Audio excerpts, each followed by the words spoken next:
அஸ்ஸலாமு அலைக்கும். ஒரு நாள் பள்ளிவாசலில் நல்லடக்கம் செய்யப்படுவதற்காக ஒரு மையத் கொண்டு வரப்பட்டது.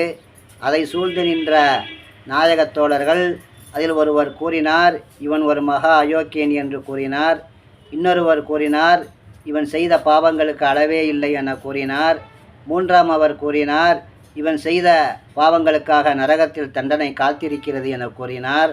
அப்போது பள்ளிவாசலுக்குள் நுழைந்த நபிகள் நாயகம் ஸல்லல்லாஹு அலைஹி வஸல்லம் அவர்கள் பேசியதை கேட்டு வருத்தமடைந்தார்கள்.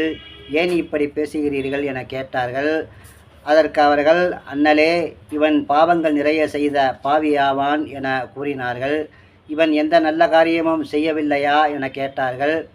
அப்போது ஒரு முதியவர் எழுந்து நின்று, அல்லாஹ்வின் தூதரே, ஒரு நாள் மதீனாவை எதிரிகள் தாக்கும் அபாயம் இருந்தது.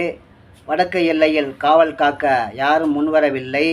அப்போது இறந்து போன இந்த மனிதர், நான் அந்த எல்லையை காவல் காக்கிறேன் என கையில் வாளை எடுத்து குதிரை மீது சென்று அந்த வடக்கு எல்லையை காவல் காத்தார் என ஒரு முதியவர் கூறினார்.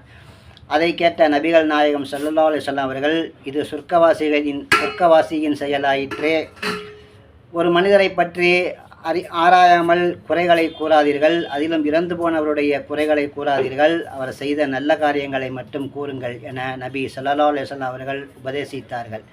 அத்தகைய தூய நபியின் உபதேசத்தின்படி வாழ்வோம், இருளகிலும் வெற்றியடைவோம். அஸ்ஸலாமு அலைக்கும்.